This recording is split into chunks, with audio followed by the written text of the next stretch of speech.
Tom Clark's 6M podcast is a Boink Studios production. And now, on with the show.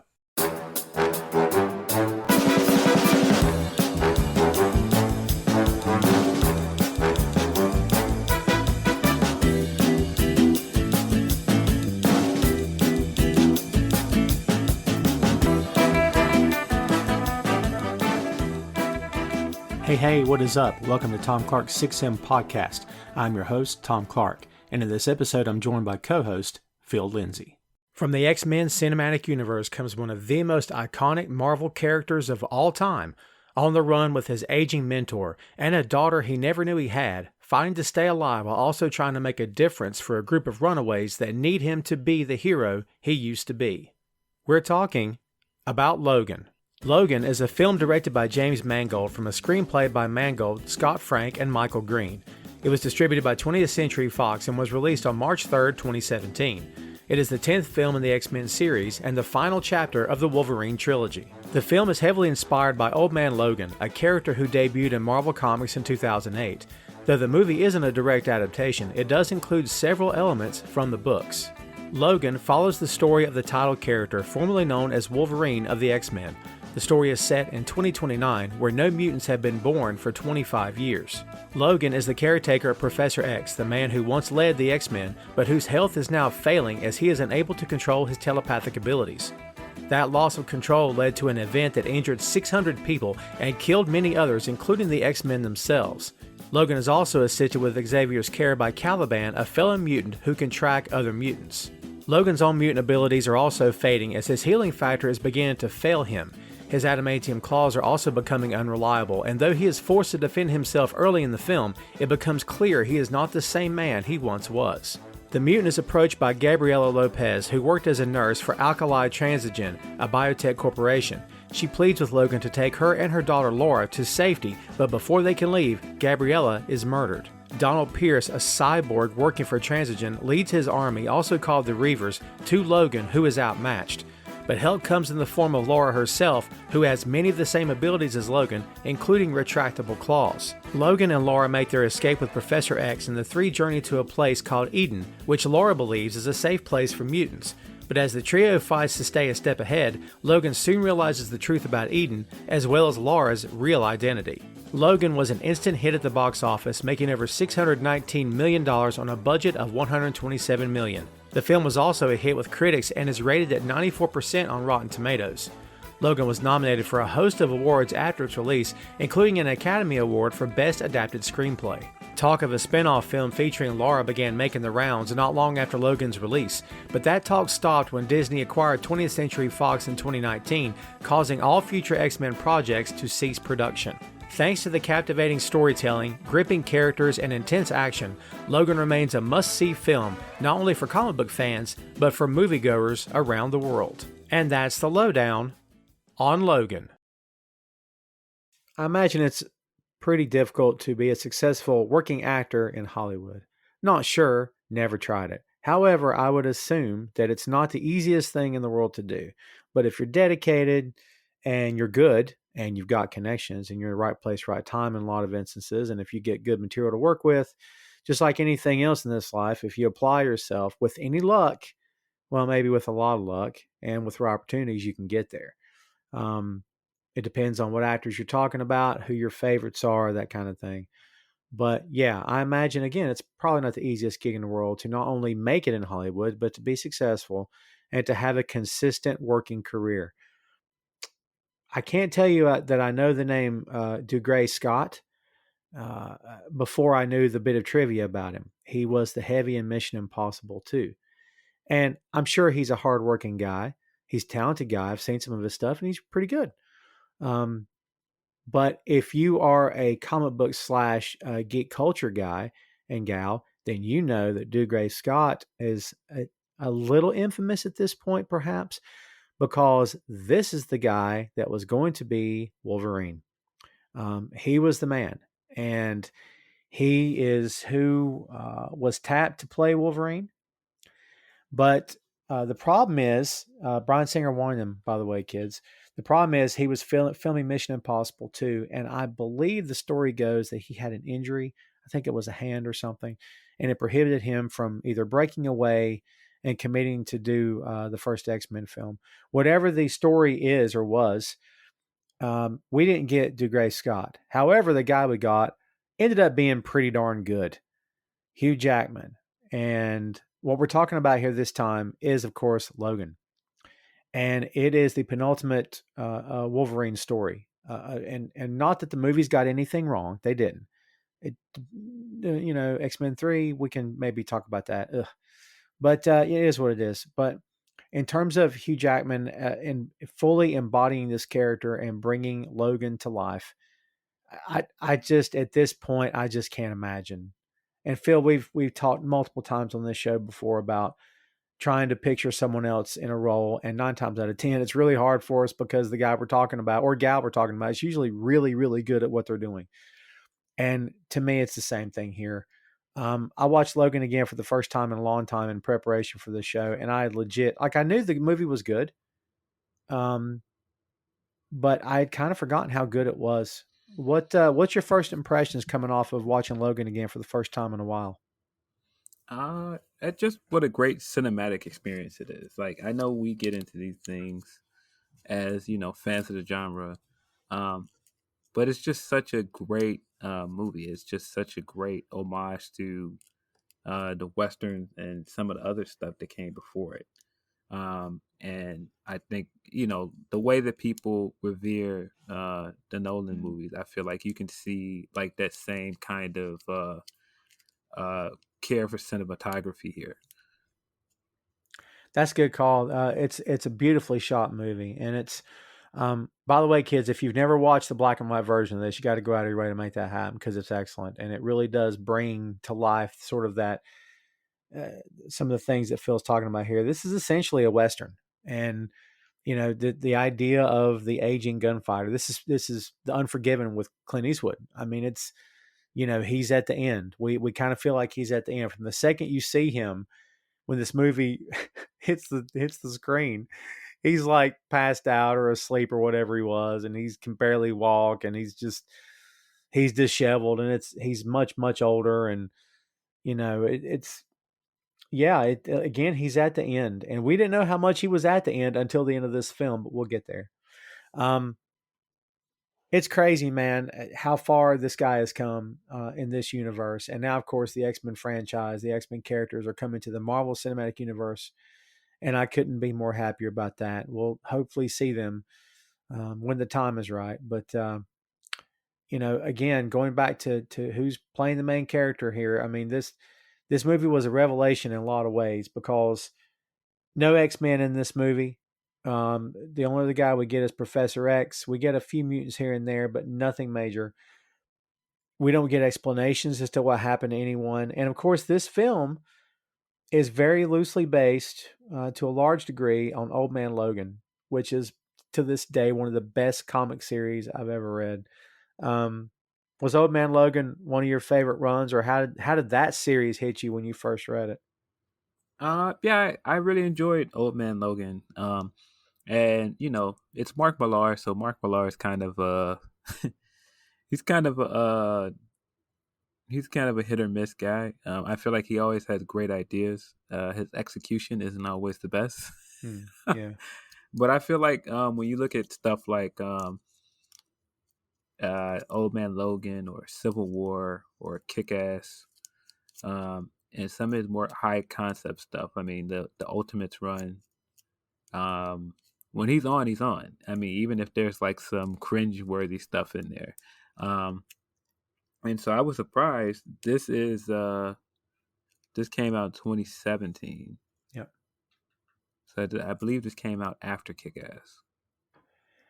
I think you're right. Yeah. I'm sure Okay, it did. so Yeah. at that time, I said this is a streak. This is the second time I've seen a movie do a Mark Millar movie better than the book did, and because I feel like the movie Kick Ass is better than the book.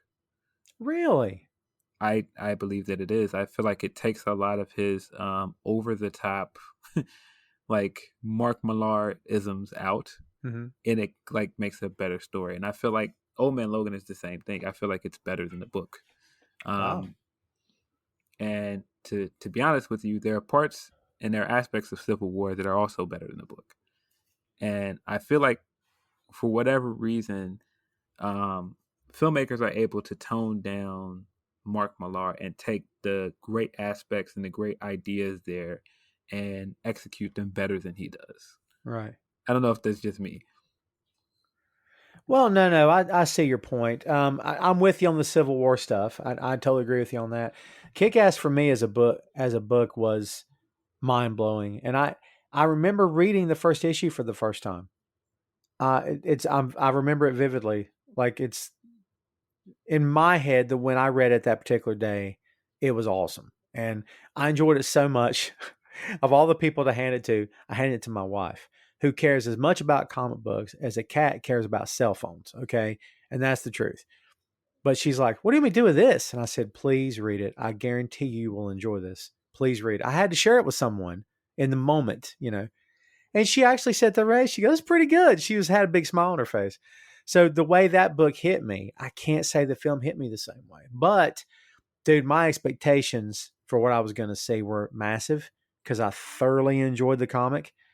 So it's like, yeah, I can see where you're coming from though. But like, if you go in it with certain expectations, I knew they weren't going to stick to the Old Man Logan story 100%. We weren't going to see the Hulk. We weren't going to see the inbred Hulk family, which is, you know, pretty darn fine with me. But Yeah, we don't need some of the more out there ideas out there, like, right. inbred Hulk or like the cannibalism and stuff in there, or, Yeah, yeah, like the Venom T Rex and like all some of the, out there stuff. And some of that stuff is fine for a comic. yeah. That's why comics are what they are. They're a medium where you can get some of these more outlandish ideas and they're right at home. But I feel like sometimes Mark Millar he's a little bit too outlandish for his own good, especially for Right. the concepts he wants to use. It's like I feel like you can't have something that is so mature and something where you're attempting to um, go, oh, these aren't just children books, but also do things that are just so that are just so over the top in a way that it's like, okay, this would only happen in a comic book. Right. Well, that I'm going to hit you with this right off the bat. The driving principle of Old Man Logan was the idea that Logan killed the X-Men. He didn't know he was killing the X-Men. He was duped. Mysterio, spoiler alert, kids, if you haven't read it, shock. But, he, Mysterio shrouded his mind, made him believe that he was killing villains when in reality he killed the X-Men. So at that point, they knew they wouldn't be able to kill him because he was unstoppable, and no matter what they did, he'd keep coming for them unless they broke his will. So they did. So that was sort of the driving narrative of that series. The driving narrative of this movie is not that Wolverine killed anyone; it's that Professor X did it. Now he didn't mean to, but he did it nonetheless. And they said in this movie, I believe the number was 7, that 7 people died when it happened the first time. And that, like, I think it was the number was like 600 people were injured. Yeah, the Westchester incident is how it's referred to. 600 injured and 7 mutants dead a year ago before the events of this movie take place. How do you think that changes the narrative of this movie from the book in terms of Logan's not the one walking around with guilt? It's Professor X, and half the time he doesn't even realize he did it or even remembers he did it to begin with. I think that it helps the story, and I think that aspect of it is better because I never really bought the idea that Wolverine could kill all the X Men. Mm, Um, for one, there are other members of the team that are too powerful for him to just kill on his own. Um, like if Jean is one of the members that he killed, she's just too powerful. He could not kill her on his own. I don't care if they weren't prepared. There's no way he could do it. right. Um, but when you introduce something like Professor Xavier, who's possibly one of the most powerful mutants in the entire world, then yeah, then he could do that. He could do that easily. And so I Right. feel Yeah. like it's a lot more believable that he did it. I like the idea of introducing Alzheimer's to this character and um, having like the greatest mind in the world be like incapacitated by age. I think that's a great idea. And I think it just adds so much to the story here. And for Wolverine, he still carries around guilt with him no matter what. That's Mm. his that's his entire story from day one. Um, heaping on that he killed his friends on top of that, it doesn't really it doesn't really change the fact that he's also still done bad things. Right, right. Yeah, he's conflicted. Because at his core, he's not a bad person. It's just that he is. It's funny because like he may have a good heart to some degree, to a large degree, but he is physically engineered to be a stone cold killer. That's what he's built to be, and he's built. And so when we catch up to him in Logan in this film, he's dying because the adamantium is poisoning him, and it took a long time to get him sick, but apparently with enough exposure to it, it's weakened his healing ability. And we see in the opening salvo of this film that he's pushing bullets out of his chest in that sink, which is one of the coolest things I've ever seen in a movie. But it's hurting, physically hurting, like it wouldn't anyway. But we can see that he is weakened. Um, Hugh Jackman, we're going to continue to gush over him because he's freaking brilliant in this movie. Sir Patrick Stewart as Professor X, Professor X / Charles Xavier. Dude, he's so good. And this guy's perfectly able-bodied. Perfect. And it wouldn't surprise me to find that he runs every morning, like right now, because I know he's always like stayed physically fit. In this film, I swear to God, it's like he can't get out of that chair. He's falling apart. He's so old. Man, that's to me, that's back to just how good he is as an actor. Man, this is a much different depiction of Professor X than we've ever seen in any film by far that the X-Men have appeared in. He's comic relief in a lot of scenes. He's a crotchety old dude. It was this the best portrayal of Professor X by Stewart? Oh, I think it's absolutely his best acting throughout the entire franchise. Hmm. And you can make the case that this is Hugh Jackman's best acting as well. Just all the physical stuff that he did, like the keeping that limp going for the entire movie, Yeah, and keeping all of the stuff like the physical stuff, like when he's running in the woods, when later in the movie, and it just seems like that's not special effects or a stunt man. That's all him.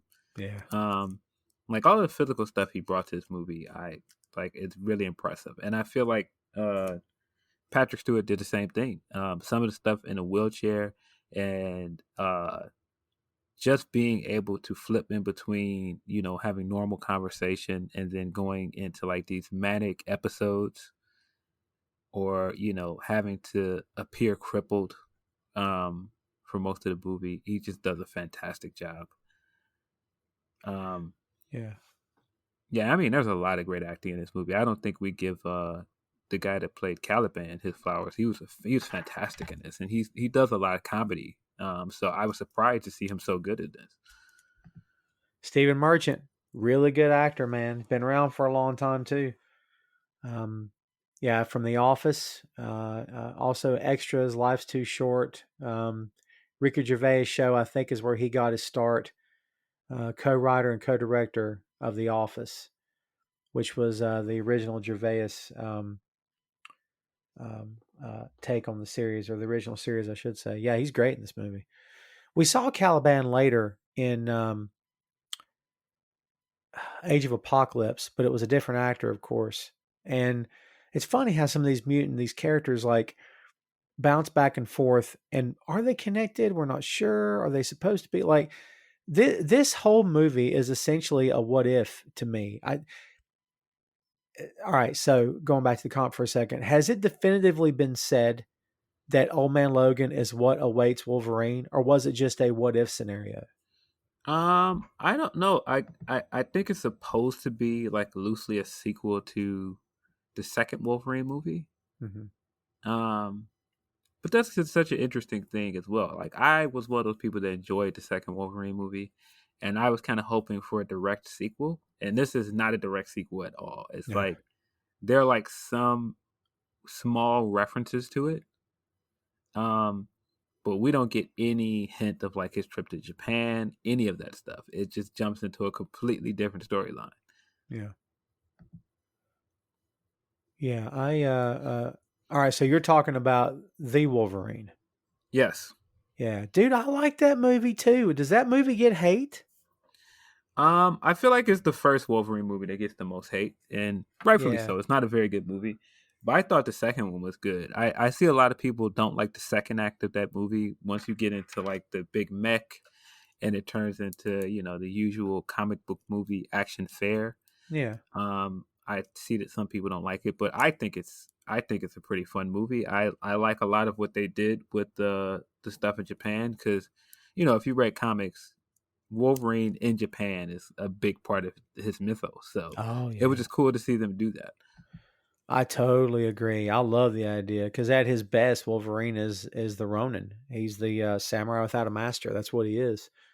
Traveling, he's a hired killer, and he's got a past, and he's tries to run from trouble, but he can't because he always feels the need to protect someone and to avenge someone. And yeah, it's perfect, man. That's Frank Miller at his best, right there, with that whole concept.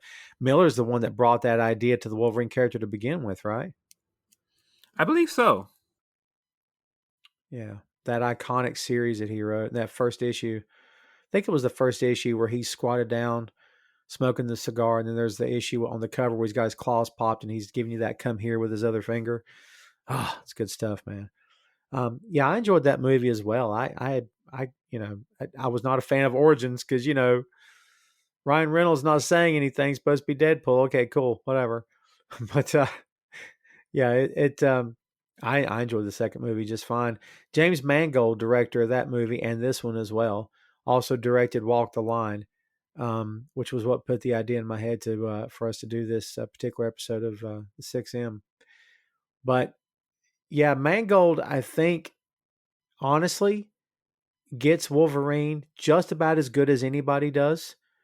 And if I don't know what the popular opinion is on this, but in my head, the way I view it is that this is the guy that if Jackman were to do something in the MCU or whatever, I mean, I think Mangold needs an MCU movie is what my take is, and I think it needs to be mutant related, honestly. And if you're looking for someone to help translate this over to the MCU, I think he's a pretty darn good pick, man. Yeah. I feel like this is a good end to Jackman's stint as Wolverine. Yeah. Like if they never use Jackman for anything else, like I feel like this is a good end to that. They don't need to go back to it. Yeah, that's good. That's a good take. Yeah, there's been rumors abounding that we'll see at some point a Wolverine from an alternate universe. The multiverse is going to come into effect here, man, soon with the Doctor Strange film. So we'll see how it plays out. But there's all these rumors that's how they're going to bring the Fantastic Four and that's how they're going to bring the X-Men in. And Hugh Jackman said, I'm done. He said, but the only way I'll come back is to do Deadpool. If I can do something with Deadpool. And I thought, him and Reynolds seem to be pretty tight. I'm sorry, I'd be down with that. I don't know how you bring him back now, but yeah, the fanboy in me can't resist.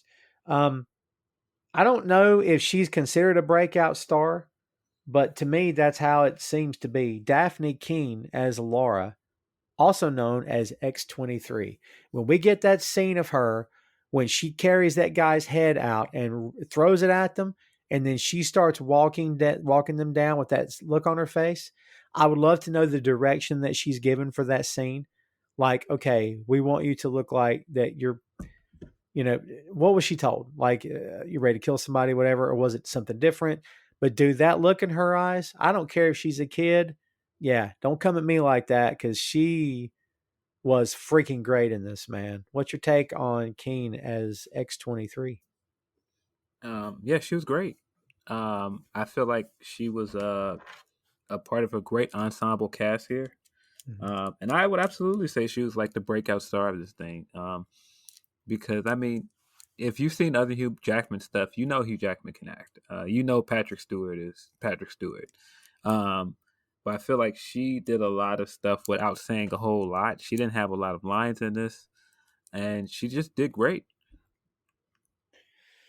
Yeah, she's very believable. I'm not gonna. It's funny because during the course of this, I kept trying to look at her and then look at him and see if I could see something similar because supposedly she has his DNA and they essentially are referring to her as his daughter. And I mean, I get it, but dude, she's great. You know, there were rumors after this movie that, oh, hey, they're gonna revamp X-Men and the X-23 is gonna be in it, and it's gonna be these kids, and they're gonna turn these kids into characters from the books. And dude, I can't sit here and tell you that I knew just by looking at these kids who they were supposed to have been from the comics. Did any of them ring a bell with you when you watched this movie? No, not really. But I think if you want to bring her back and do a movie that's just a standalone about her, or even just a movie where she was on a team, I think she would have been great in it. Yeah. Yeah, she's fantastic. Very, very well done. Um, Villains are not easy to get because the problem with having a villain in any movie, it's the idea of it's too much, it's too over the top, it's utterly ridiculous. He's too showboaty, he's too flamboyant, he's too, and I'm thinking back in my head about examples, but like I'm sure there's plenty of examples out there when the villain is just, oh, you just get tired of seeing him because he's just so ridiculous. But we've got Boyd Holbrook as Donald Pierce. Dude, I don't know how you feel about this cat, but man, he hits me at just the right level. He doesn't feel over the top to me. Like, I don't know what everybody else's take on it is, but I think he's just enough, but not too much. And I think he's great in this, man. I think he's understated in a lot of the scenes in this film. And I thought he was the perfect sort of adversary for Logan in this movie. Yeah, I really liked him. I thought he had a cool look when we first see him, and he's in the back seat with the shades on, Yeah. and he's like slick talking. He has the Kentucky accent.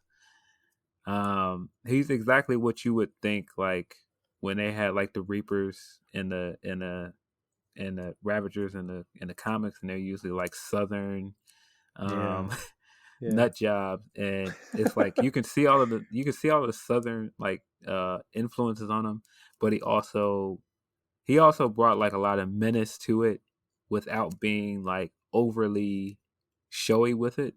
Yeah. Um, yeah, I thought he was really good. I thought he was believable when he made threats, and he never raised his voice a whole lot, but it was just kind of like you knew that if it was a threat, it was an idle threat.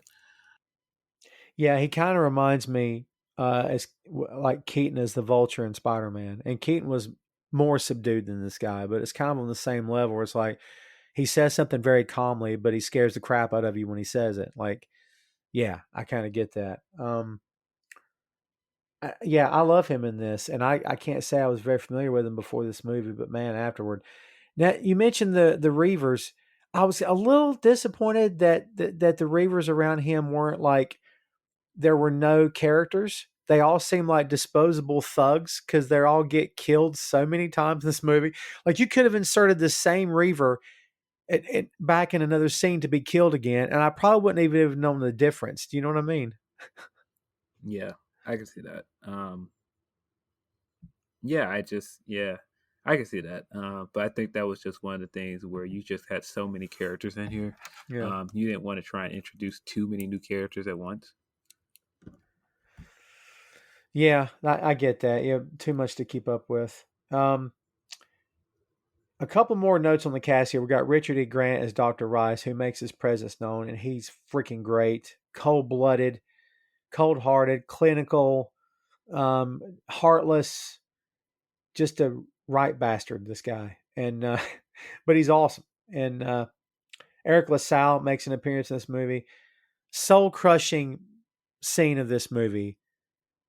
It's like I don't think we stayed enough with the idea of had it not been for Logan and Charles saying yes to staying the night with his family, they wouldn't have all been killed. Like, oh my God. And I get we had to make the bad guys be bad, but man, I'm jumping in the movie here, dude, but that seems like a lot of convincing that, oh, these guys are heel. You guys need to know how heel they are. Look what they're going to do to this family. Like, whew. I got to say, I didn't see that coming when it happened. Yeah, I mean, it's kind of easy to see, like, because it follows him everywhere he goes. Well, Like, that's true. It just doesn't matter what he does, that kind of stuff follows him everywhere he goes. Death, sorrow, violence. Yeah. And that's kind of like he doesn't need to kill the X-Men to have this cloud over him. That's always been his character. Um so yeah, Eric LaSalle's character took him in. You kind of know like this isn't gonna end well for him. And like I think Elise Neal is his wife here, and they all like the scenes there, and they're great. I can't say that I know enough about the kid that plays his son, but it's all a convincing family. Like you want to root for them to succeed, to win here. Yeah. And when we get the shock of X-24 showing up there, it's like, well, this isn't gonna end well. Oh, maybe that's what it is. LaSalle's just so likable, and them as a family was so believable. I didn't want them to die. Jeez. Yeah. Just going over some notes here. Again, the movie opens. Logan is a limo driver by trade. He's old and he's sick. He's saving money for a boat. And the idea is that he's had Professor X stowed away at this abandoned field, which we learn later is owned by a corporation in Shanghai. Which there goes back to his Japanese ties again, which is brilliant. And that's a callback to the other film as well. But Caliban has helped him. He essentially came to Caliban years before this and said, I want your help or need your help to do this. Tom Clark 6M Podcast is sponsored in part by Radius Law Group. Every day, Radius helps individuals, families, small businesses, and nonprofit organizations throughout North Carolina, Florida, and Pennsylvania resolve their legal issues by providing effective legal counsel in the areas of estate planning, as well as elder law and Medicaid. Radius Law holds the radical belief that working with a lawyer can indeed be enjoyable. So give them a call at 1-800-519-5667 for more information and tell them that Tom Clark 6M Podcast sent you. And the idea is he's going to buy this boat. He and the prof are going to take off, and Caliban knows they're going to leave him because he's like, fun in the sun's not exactly what I can do because I'll burn alive. But dude, this idea that and it's one of the last things that Charles says to him about the boat, and it's like, actually, it's one of the last things that maybe Logan says. But yeah, it's we'll get there. But it's this idea of we're just going to get away. And dude, I was rooting for that. Like I knew it wasn't going to happen, but I was totally hoping, man, I just want to see them have peace. But like, I guess with these types of characters in this franchise in this world, that peace is not an option at this point. You know what I mean? Yeah, there's a kind of a very sad theme to this entire movie, that he's a killer, and he's been a killer for most of his life since he left being James Howlett behind. And like at that rate, there was never going to be a happy ending for him because he had caused so much sadness, either intentionally or unintentionally, that there was no way he was going to move on. Like when they show the clips later in the movie when they're in Vegas, and I'm not the biggest Western fan, but I think it's Shane is the movie they're watching, right? Yes. And when you get all of the themes of Shane and the scene that it's on, it kind of drives this theme home. That's like, yeah, there's no change in a killer. It doesn't matter how much you grow as a person, you regress, you're still a killer. Right. Can't change his spots. Right. So I love when we first see Professor X in this movie, he's referencing the Statue of Liberty and the stuff from the first X-Men. That just is so great to me that they're going back as references. And he's like, when I first met you, you were a cage fighter. And said, it's like, we gave you a family and all this stuff. And it says he's disappointed in him. Like he didn't do anything with it. And I'm like, dude, how can you say these things to this guy? He's protecting you and saving your life right now.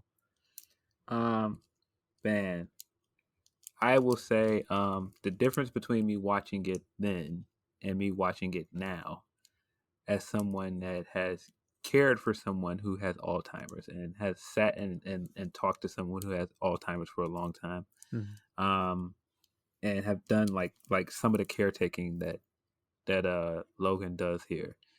and understanding it. It's just kind of like you just kind of have to be in a room. Like, I don't know if you have that experience. You just kind of have to be in a room and listen to certain things that they say that they don't really mean. They're just saying Right. things that are just, they don't mean anything. Like, it's just a bunch of stuff. It's just a bunch of stuff that comes to their head at the moment. And so again, that's what just makes Patrick Stewart so brilliant in this, is that he just says all of these things that, you know, may or may not be hurtful, and it's the right kind of guy in the room reacting to it, because Logan's like, whatever. Okay, Right. whatever. He's so cold and callous at this point. He's just like, no, this is your job. I'm trying to take care of you. I don't care about the rest of this stuff. Yeah. Um, and so just seeing them play off each other and just seeing him being just so like whatever to everything is hilarious. Just how brilliantly this thing is written is like, yeah, they're waiting for you under the Statue of Liberty, and then you get the hotel scene later, and it has the Statue of Liberty on the sign. Right. Well done. And so they do a great job of having him doing a lot of rambling in this movie, but then they also kind of do like a they kind of trick you a little bit. They kind of swerve you a bit, and it's like, okay, but how much does he really know, or how much of what he's saying is true? How much is he really communicating with people, or is he really crazy? Well, when Laura shows up, he makes the comment, this is who I was telling you about. We've been talking. And I'm thinking, yeah, like you said, I can't figure out if the character is if is the dementia real? Is it just a touch? Is he making it all up because he doesn't want to deal with things anymore? Did he have a break from reality when he did what he did by accident? I mean, I don't know I don't think they've fully explained what's really going on. I like that too. I like that we don't really know, to be sure. Yeah. Yeah, there's a lot of what if in that. And I mean, we get that right away when he came in and he was saying, "Who are you?" And then when he put him back in the bed, he called him Logan. He's like, "Oh, so you do know who I am."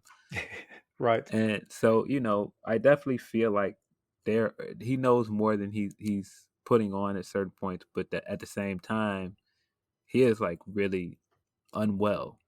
All of that stuff is just brilliant, and there's such sadness to it, because it's like, man, this is one of the greatest minds of that time, and he's just so basically he's like lost. Yeah, for real. It's amazing what a great idea. That is the part of the book that I if had it been included, it would have made it a different book. But I do love the idea of that in this movie, and I don't know how you leave. I don't think you do this movie without Professor X. I think he makes the film. You can make the case that without X-23, it's not the same film, and I agree with that too. But I think Professor X is an anchor here for a lot of different reasons. We see two different episodes in this film of what happens when he has a break and he can't, like when he's not taking his meds. And dude, he could. I mean, he's strong enough as a mutant to probably crush the entire city, maybe more. We've always been led to believe that Jean Grey is the most powerful mutant ever. That she can crush the world. That's how strong she is. And you can make the case for Scarlet Witch, obviously, but for a lot of years it was no. Jean Grey's the strongest mutant. But then it's like you can't deny how strong Professor X is. I mean, what's funny to me is the only people that seem to be able to move during these episodes are mutants. No one else has the strength. Like we see the thugs later who are frozen in time, and the one guy just his eyes look at Logan, but he can't stop himself from being killed. None of them can. But man, it's hard to watch those scenes because it almost messes with you. You can almost feel pressure, like physical pressure, at least to me when I watched it. Like the way it's shot, the way everything's vibrating, it was great, man. I thought it was a nice touch. Oh yeah, I agree. It almost feels like all of the sensory overload of those scenes. It feels like you're there in it. It's just so unnerving. Yeah. It's like, oh man, like it just. And I mean, I remember seeing it in a movie and feeling the same way. Like it almost feels like vertigo, or you like getting a headache. Yeah, for sure. And we haven't talked about Gabriella yet. Gabriella is the one that brings Laura to, or essentially wants Logan to help.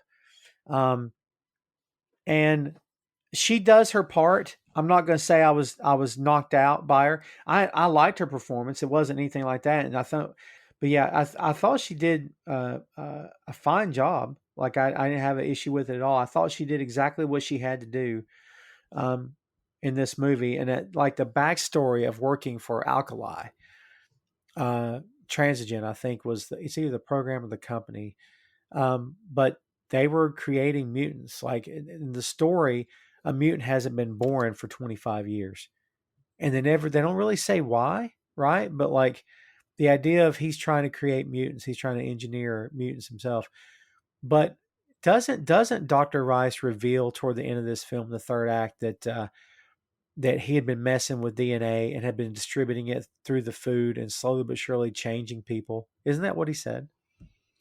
Yeah, I feel like there was something to open it up to more mutants existing at some point. Yeah. Gabrielle Lopez, who's not been credited in what I'm reading here, which is very odd.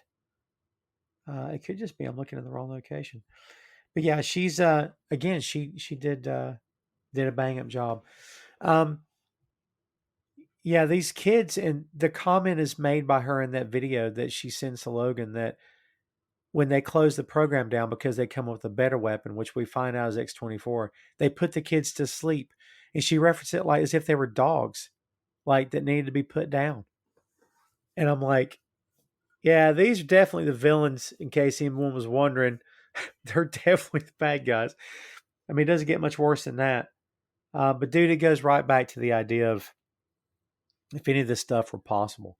If there was anything remotely possible of the idea of superpowers or abilities, the first thing that would happen is the government would take a hold of it and try to use it for the worst possible reasons, which plays right into the whole comic book conspiracy idea. But Gabriella doesn't fare too well in this film. They catch up to her and kill her, and then Laura kind of falls to Logan and Professor X.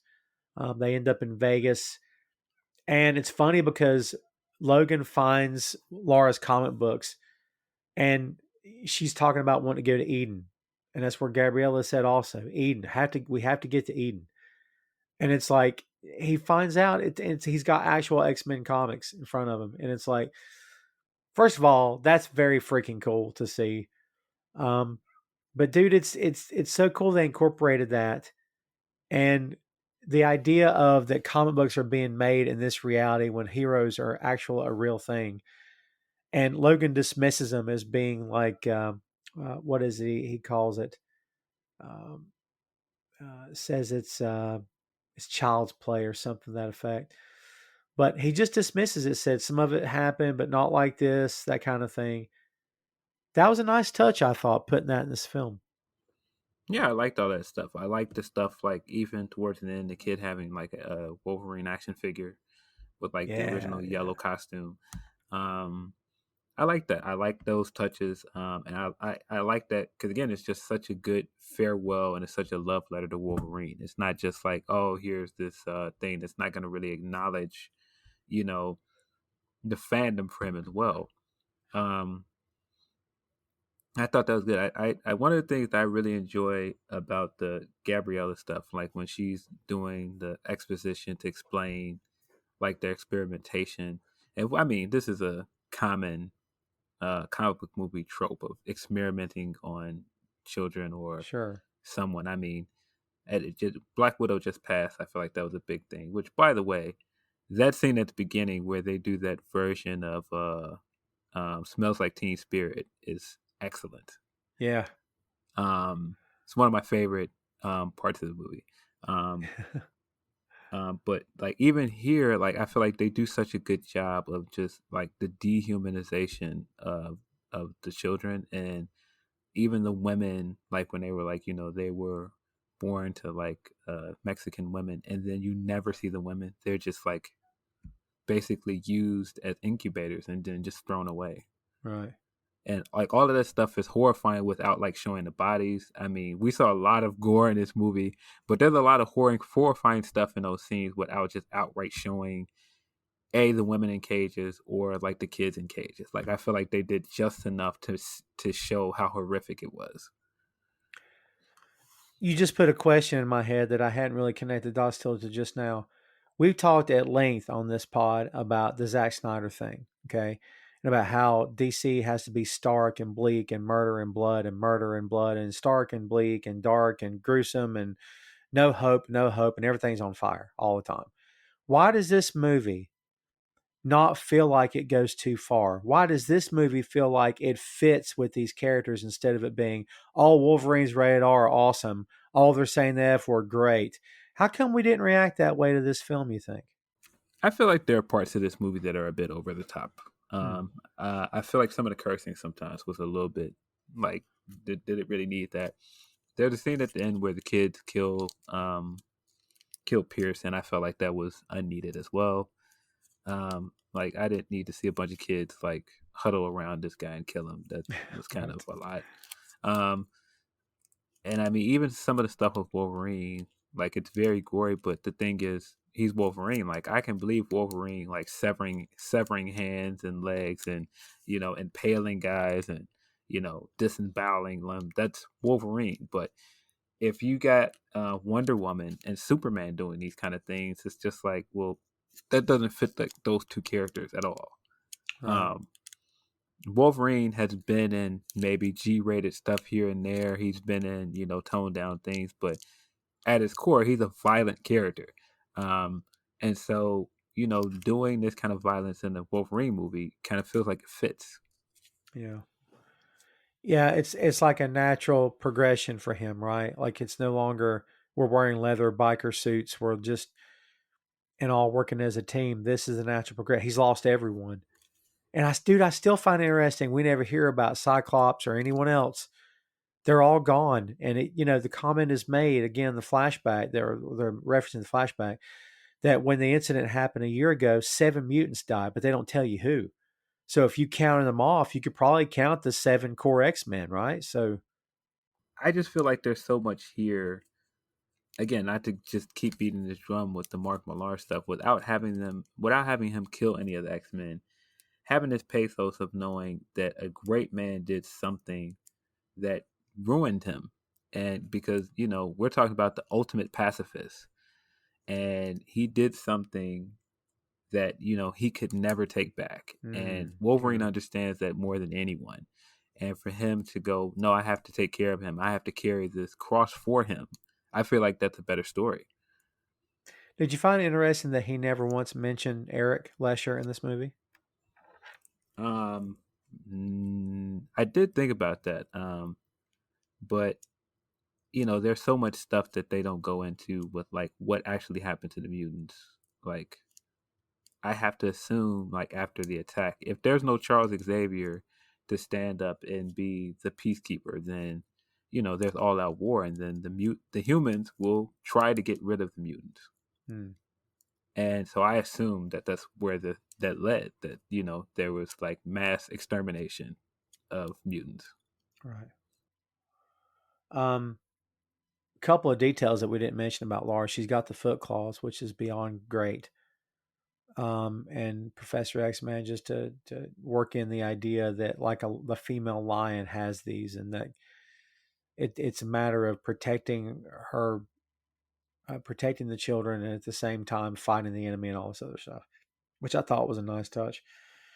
Um, when we get to the bit with the family, and again, we talked about it earlier. I just hate the family didn't make it. It kills me. I mean, they killed the child. They killed the son first, which is a gut wrencher in and of itself. But the idea that he's out there with the dad, Eric LaSalle, Will Munson was the character's name. He's out there with him to try to get the water situation figured out. And then next time you see Professor X, he's speaking to Logan, and you just assume, well, they're back. They've come back. And you see Logan, like his outline, his silhouette. But then when the camera closes up on him, you're like, holy God, that's not him. That's a younger, and then boom, stabs him in the freaking chest.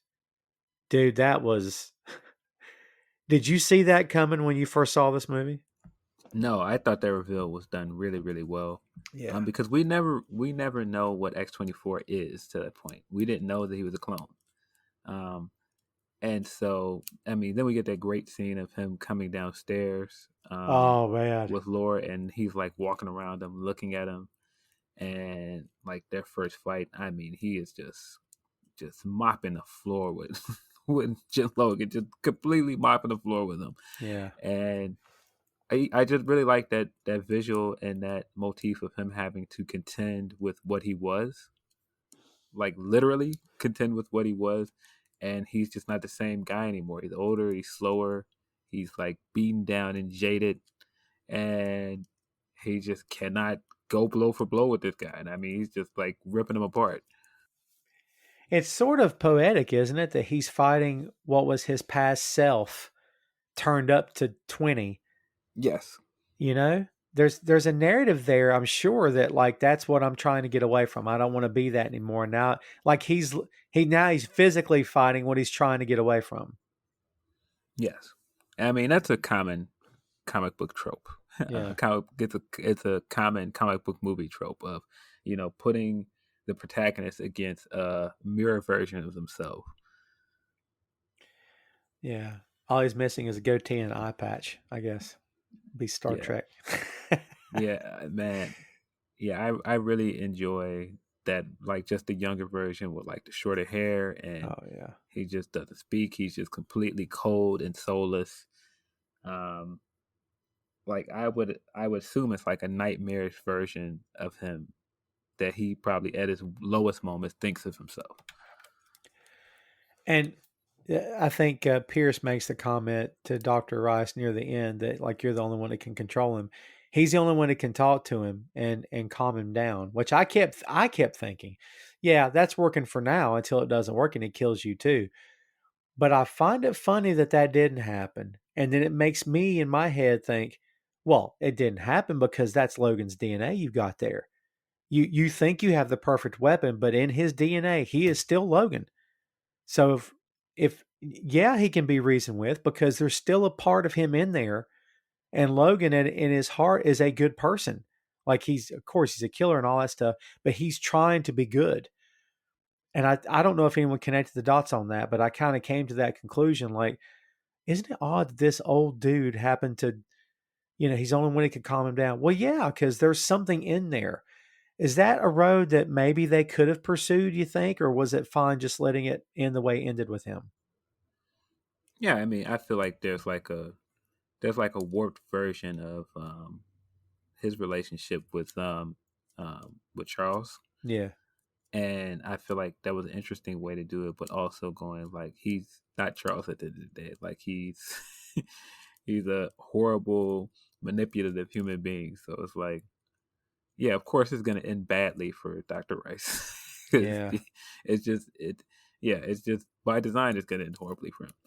Oh, he's so good. That dude's so good. Another understated villain that doesn't need to shout, doesn't need to make any grandiose statements or speeches or Dr. Evil kind of nonsense. It's just he's cold blooded with just a normal speaking voice. I thought it was great. Um, but yeah, the family doesn't fare too well. X-24 is killing everybody, and then it's Laura and Logan are on their own. And going back for a sec, when they're all at that dinner table, and you finally get a sense of this is Logan with a family. This is Logan enjoying at least a few moments of a dinner with a family, and like this is what family is. And they're passing Charles off as his father and Laura's his daughter and all this stuff. But like, dude, that's one of the best scenes of the movie to me when they're just actually enjoying each other's company. Yeah, and all of the reference there of he used to run a school and all of that Yeah, stuff, yeah. and you just get an idea of what their relationship was before the world is what it is now. Yeah, I just think it's so interesting that because of the way Charles ends up, that uh James, not well, his name is James Howland. James would be Yeah. his caretaker. It wouldn't be anybody else that you would assume would be his caretaker, like Scott. Um, but again, that just goes back to, if anybody can understand what happened to Xavier after he killed the rest of the team, it's Wolverine. Yeah. And really, who else's shoulders does the responsibility fall to except Logan? Who else could have handled it from the team? I Yeah. don't know if any of them could have. Yeah, I feel like he's the one guy, even if there was someone else left, that wouldn't have judged him. Yeah. Yeah, yeah. And plus, if anybody owes a debt, Logan owes him a debt because he saved him.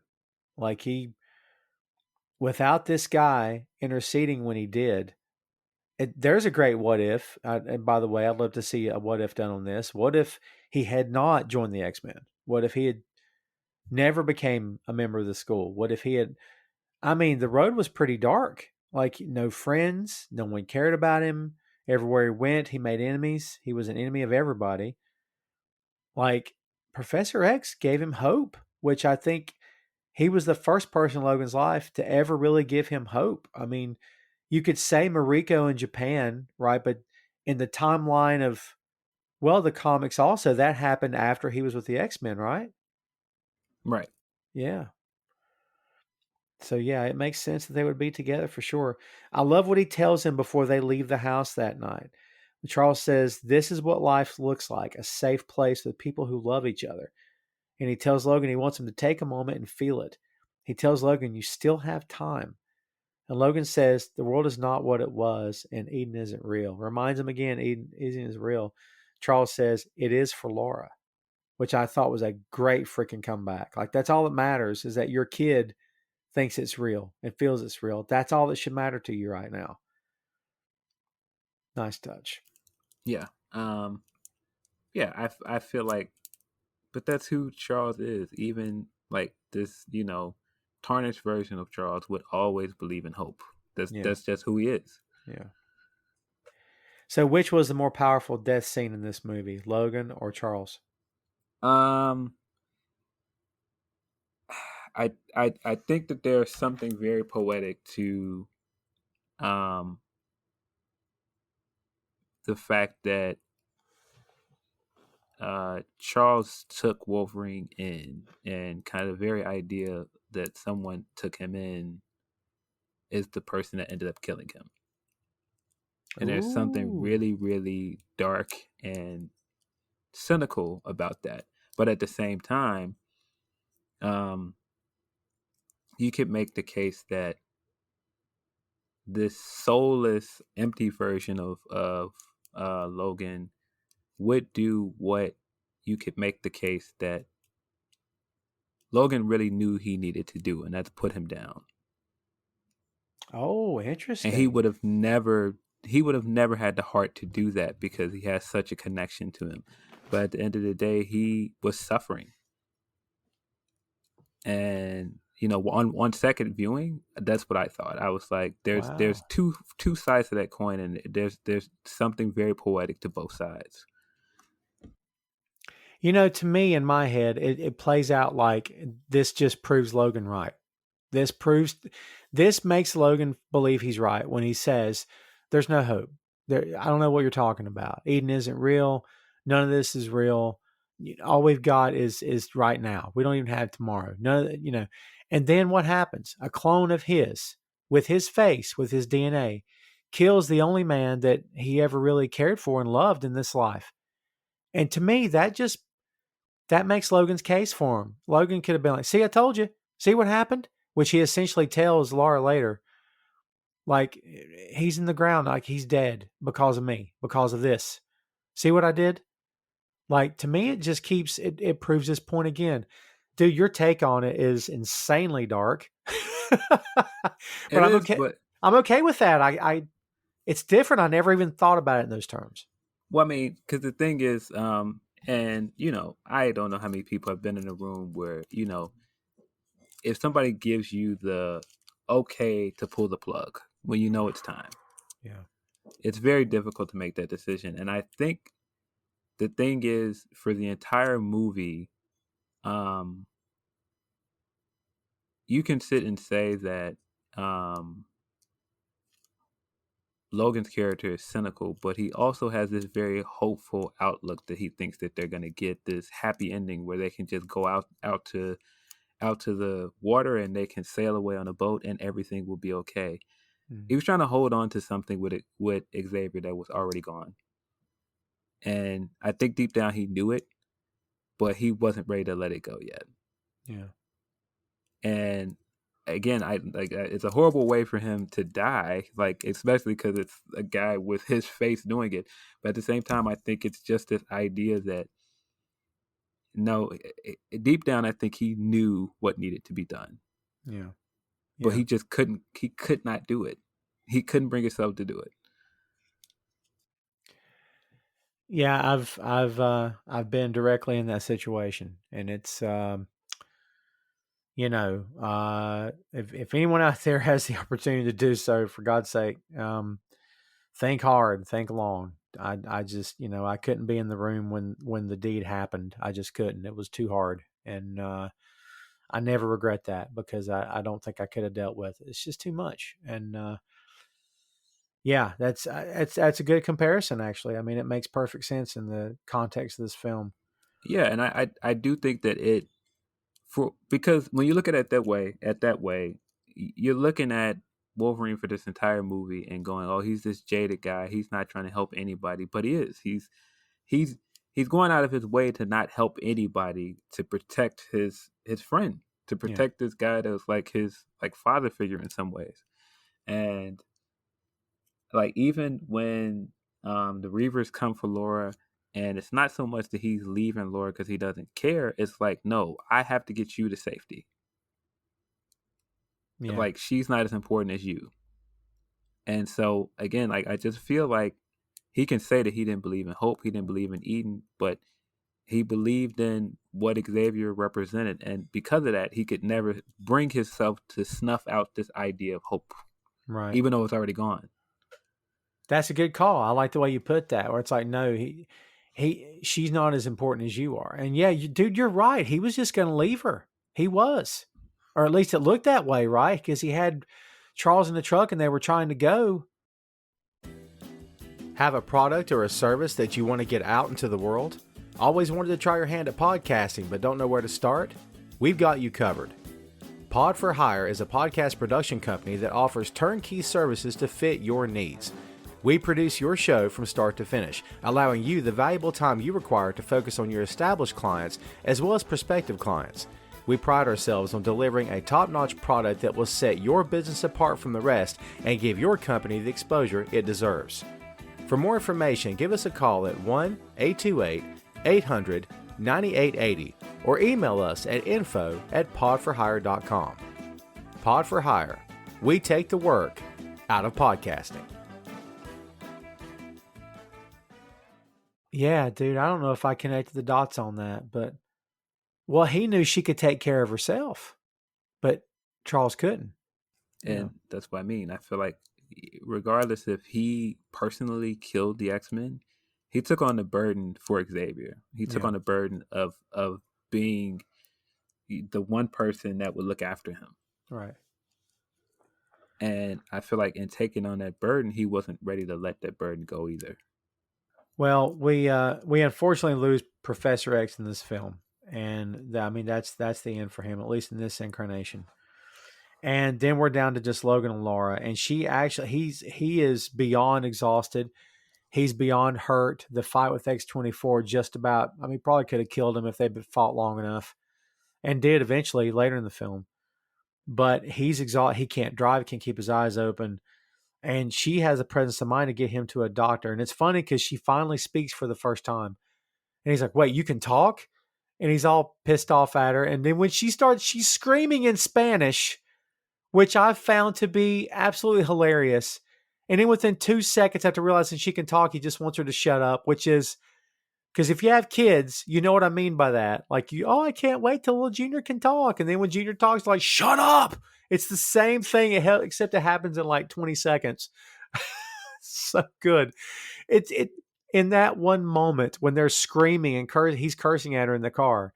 I'm like, these two are great. Like, just that one scene just felt so real to me. yeah, I think their relationship and their chemistry is really, really one of the best parts of this movie. Like he gives in. She's screaming about going to Eden. I'm not taking you. I'm not doing it. I'm not doing it. And she wouldn't stop. Would not stop. Fine. You know what? I'll take. You know what? Like just to spite her. You know what? Fine. I'll take you. You'll see when I get you there. So good, man. Yeah, man, that's why I'm like, there's so many different touches here. Like when you look at what I said earlier of how he was ready to leave her, Yeah. and after the burden is taken away and Xavier's dead and he's trying to take the body away and he puts her in the car and she's in the car screaming. He's like, no, sit down. Like we don't have time for this. Like it's like just and like even when she was trying to get out of the constraint, he was just like sit still and just immediately snapped her off of it. And he was just kind of sitting there like, yeah, we don't have time for this. Like we don't have to have time for you to do what I would have done 30 years ago, and I would have Right. just flipped out. Good call. Yeah, because if you're following who she is, her natural inclination is to go avenge Charles's death. Like, I got to go fix this. And like, she can't because he can't let her. You're right. It would have, God knows how that would have ended. So Logan, in the span of just a few minutes, loses Caliban, who blows himself up, and loses Professor X. He was only connected to two people on the planet at this point. They're both gone now. And so now he's stuck with this little girl that he wanted nothing to do with, but now he feels the need to protect her. And they catch up to these kids, and she knew all their names. That's what prompted him to take her, because she kept repeating the kids' names. She had committed their names to memory, which I found to be hilarious. But such a great scene. She finds the adamantium bullet, and is it the first time I think that he says that the word adamantium is mentioned in this movie? I think. I think Caliban says it too when he finds the Yeah, bullet. okay. Yeah. I forgot about that. Yeah, you're right. She basically wants to know why he has it. And he says he kept it as a reminder of who and what he is. But then he was honest and blunt with her and said he was also thinking about shooting himself with it. But then, we think maybe, hey, maybe they're going to be okay now. Then drones show up and you're like, great. Logan's asleep and the kids shave his shave part of his beard and leave the trademark mutton chops, which I thought was a great touch, because they would know he had those, because the X-Men were pretty darn famous thanks to the comics supposedly that were written about them. And I don't know if that was necessary, but I thought it was a really nice touch. Yeah, it was a nice little bit of fan service. Yeah. Logan tries to get out. The kids are trying to give him the money, which he wanted to begin with, because Gabriella offered him $20,000, and tells the kids to take it because they need it worse than he does or whatever. But she's upset he's leaving. Logan wakes up the next morning. The kids are gone, but then we see the drones pass, which makes Logan go, "Oh crap!" So he's got to go save the day again. And they tease the drug in this film that does something to mutants. It jacks them up. And man, he takes that stuff and then it's snicked, right? And it's game on. And we see the Hugh Jackman of the first, X-Men film, and he just goes nuts. And like you said, it's probably him really running in the woods, and he looks freaking great. And he's all ripped, and dude, probably the best action scene in the film for me is when the scene in the woods happens, by far. Yeah. One of the things I thought about the second time I watched it, well, this time I watched it, is he wouldn't need the money, because the money was to try to have a life with Charles. Right. Charles is gone, so he doesn't need the money anymore. True. Very Um, true. but yeah, I think the action scene once there's two scenes where he rages out, and it's just like when he rages out for the first time when the guys try to steal the car. Like he's getting beat pretty bad at first, and then he rages out and just kills all of them. And then on this part, when he completely rages out and like running through the forest and killing them, it's like right out of other X-Men scenes that we saw him in, and it's such a great love letter to what he had already done, because it's a callback to him running through the forest and mowing the guys down. I think that's in X3. Yes, I think so. Yeah. Yeah. Dude, it's funny that you pointed that out because this movie does play fan service back before this is not before the MCU, but it's 2017. The MCU is 9 years in at this point. But for it to be a non-MCU film, it really does do a lot of, hey, let's put this in here for the fans. Let's put it in here for the ones that sat for the first X-Men. Let's do this as a callback. Let's do that. I think for it to be a non-MCU film, they did a lot of that dot connecting in this movie. I thought it was pretty cool. Yeah, I agree. You know, if you're gonna make a movie, if you're gonna have bad guys, you may as well have some wacky redneck bad guys. And the ones that show up are the ones that had something to do with the pumps. And of course, they feel the full brunt of X-24, and the dude just flat out takes his head off with one swipe of the claws. And it's one of the fun, that shouldn't be funny. That was hilarious to me. I can't help it because the reaction from the other guys was, oh my God, like just this over the top reaction to what they saw. Man, I don't know why that made me pop the way it did. I can't help it, but I thought it was pretty cool. So, not that cold-blooded murder is cool. I'm just saying. When we do see Logan in the woods, the berserker, and I had forgotten that word, to be honest, because I think the word was used in the comics quite a lot, the berserker rage. I don't recall if it was used in the movies that much, if at all. Did they use the term berserker rage with Wolverine? Because maybe I just fell asleep on it. No, not really, not that I know of. Yeah, it's funny because the stuff he shoots himself up with doesn't last long.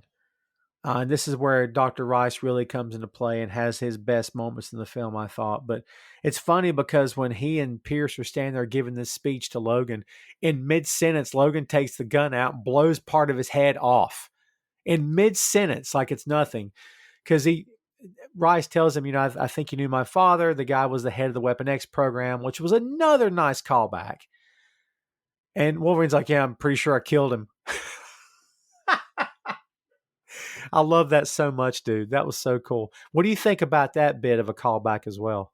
I thought it was a great callback because I think at that point, after everything that Logan had been through, in the first few X-Men movies, we see him trying very hard, desperately to find out who he is and trying to find the guys that did this to him and trying to, get revenge and all this stuff.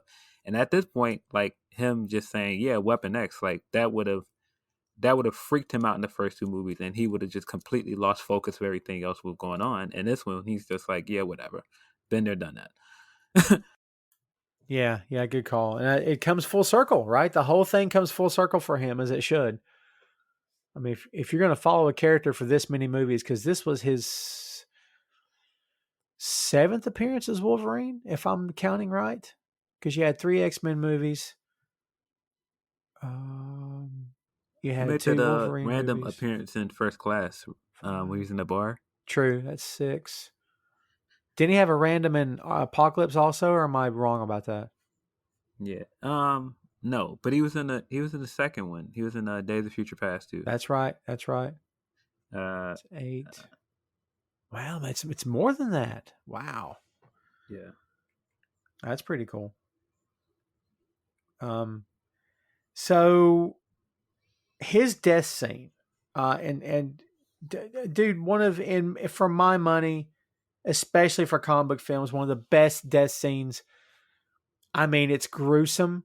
It's absolutely vicious. And dude, the special effects work done in this and the real, like true life makeup work and stuff they do to his body. The scene where he wakes up in the doctor's office and his chest is physically shredded with wounds that should be killing him, and he just gets up off the table. Dude, it's like something out of a horror film, but he just absolutely is torn to pieces through the majority of this movie. But man, that death scene when X-24 shoves him and impales him with a tree stump and then stabs straight into his chest. Like, dude, it's spine chilling to watch that. Yeah, it's a very much not a Western trope, but it's kind of like if you jump back into the Japanese, like, this is a guy that has, that's been a Ronin. He's lived by the sword for his entire journey, and he died same sword. Right. And it just goes back to this mirrored version of him that ends up being his demise. And like there's a lot of cool imagery to that, and it's still very poetic. That like I think we kind of knew he wasn't gonna make it. But just that image of X-24 dragging him across the ground and just like slinging him up in the air and just throwing him down just as violently as possible on this tree. It just like what? And I mean, even before that, you get that shot of Laura just like just going completely nuts, just stabbing him and trying to keep him down. That just looks awesome too. And so yeah, those two scenes connected is just really, really good. But when he just ultimately dies, it's kind of like, I think I read somewhere that they were influenced by the Nolan movies. Obviously, they were Right. they took notes from Dark Knight, the Dark Knight trilogy. One of the big mistakes I think they made with the Dark Knight trilogy is that Batman should have died in the third movie. That whole he survived and we get to see him having having lunch in France or wherever the heck they were. I just felt like that was a cop out. I felt like that was the studio making him do a happy ending because, oh my God, we can't kill Batman. And I feel like that was part of what hurt that movie because it didn't stick the landing. And I feel like this went all the way through with it. It's like, nope, just stick the landing, pull the Band-Aid off, and just kill him. Right. Yeah, no, that's a good call. And going back to what we are talking about with Jackman earlier is that apparently it's 9 times he has the Guinness record. How could there be a Guinness record for such a thing? For the most number of times an actor has portrayed a specific comic book character. 9 times. Which is insane. Yeah. I just think it was such a great send off for him to give him a poignant death like that and to do like that passing a torch moment. Then have the funeral that was kind of foreshadowed earlier when they were watching Shane. And I mean, at the time watching it and, getting her flipping the crossover into the X, all that stuff is just really, really well done. Right. And oh my God, for sure, the X is freaking pitch perfect. One of his last things he says to her is he tells her and the kids to run, that they're going to keep coming for him. He says, "Don't be what they made you." He says her name and she calls him Daddy, which in the theater, when I watched it live, I choked up. I could not help myself. I'm not ashamed to admit it. And so he says, "So this is what it feels like." And he knew what Charles was saying. And it's funny because the burial scene where the kids are standing around and they're very matter of fact because when they're done, it's like, we got to go. They're going to be coming. They're very ready to go. But she gives the speech from the movie, which she had memorized. And I don't know that I've ever seen Shane, to be honest with you, but she gives the speech and it is, a man has to be what he is, Joey. Can't break the mold. There's no living with a killing. There's no going back. Right or wrong, it's a brand that sticks. Now you run on home to your mother. You tell her everything's all right. There are no more guns in the valley. And I'm thinking, that's such an odd thing to say over the grave. But that last line, there are no more guns in the valley, for some reason just struck a chord with me. Like, it's okay now. You can rest now. It's over. Like, it's, I'm okay. We're safe. That kind of thing. It's just so, like, this guy's inner turmoil his whole life, built to be a weapon, literally, but it's the life that he didn't want. And then like he finally met his end. But dude, you mentioned the cross. 2 big moments happened in the theater, which I will never forget. When she takes the cross and lays it down to the X, people in the theater, for the first time I'm watching this movie, you could hear the audible, oh, like just like that, like, oh my God, I get it, which was awesome. The second thing that happened for me was 2 rows down in front of me. There's a man who I assume to be his wife, and their 2 kids. The kids are bawling. Phil, when I say bawling, I don't mean they're sort of, oh no, I dropped my cupcake on the floor kind of crying. They are legit bawling. Okay. So is the mom and so is the dad.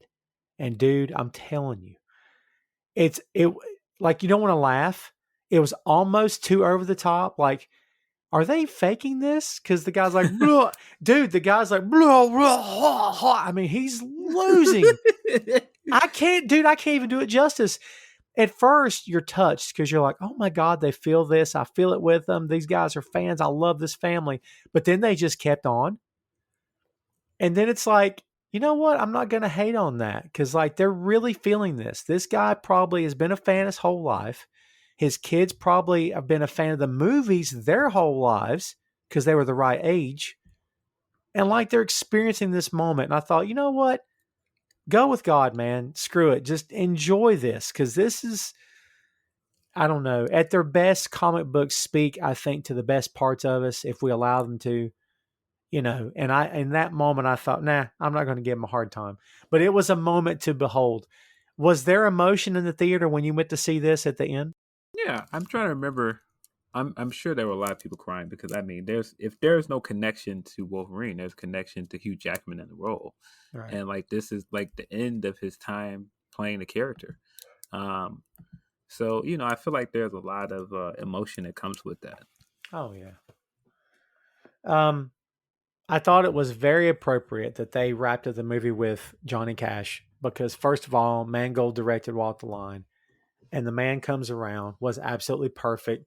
And it's because that movie is so biblical and based on right out of scripture. And it's like, I don't know what better way to end this movie. This idea of, the man comes around and it's the end and it's over and it's time to pay the price. Like, dude, not referencing the comics here totally, but in terms of the movie universe, was this the only way this guy could go? Is there ever a possibility in the movie world for this character where he could have ended up happy with somebody somewhere?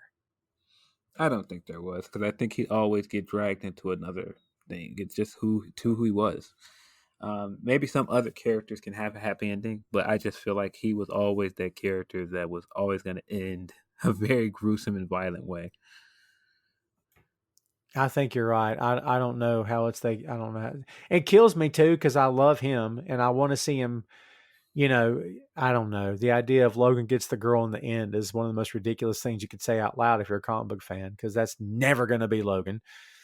But yeah, dude, I don't know. It's interesting, but yeah, dude, the idea of this ultimately has to be the end. As we're taking this thing home now, right? But like, what's your thoughts now on?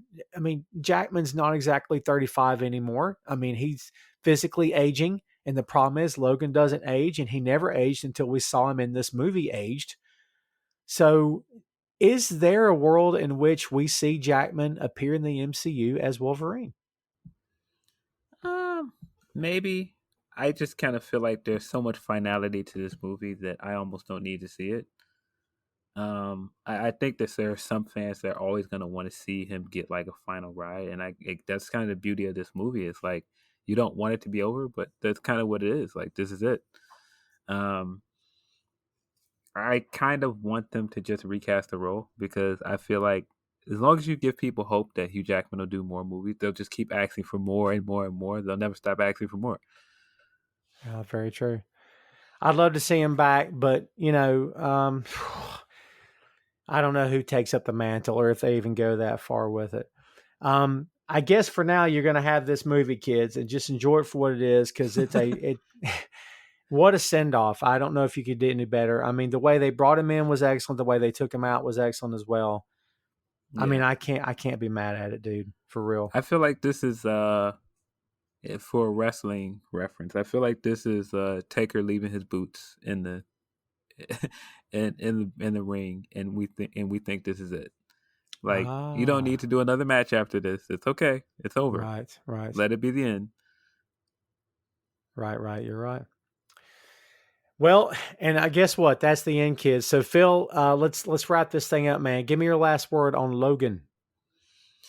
I definitely feel like this is one of the best comic book movies. I feel like it does a lot to elevate the source material without being like too ashamed of the source material at the same time. And I feel like this was the perfect way to end Hugh Jackman's run, because I feel like this is the best movie he's had and the best material he's had to work with. And it gave him more to do than just be like a, violent, slashing, hairy Ronin. Right. He got a chance to actually show a lot of the, gravitas of the character and actually do some real acting. Oh, great call. Great call. I couldn't agree more, dude. Well, kids, that's what we got for you. I could talk this thing to death from here to the sun goes down and comes back up, because I just love this movie so much. And again, as Phil said, it's Jackman showed his chops. This movie's so well written, so well acted. For my money, Phil, it's in my top 10 best comic movies of all time. I love it that much. And, we'll see what happens with the character in the MCU, if anything at all happens. But as we said before, kids, if this is all you got, then this is plenty, in my opinion. And that is Logan. Hey, thanks for listening to the show. Check out our social media on Twitter, Facebook, and Instagram at 6M Podcast. We'll see you next time.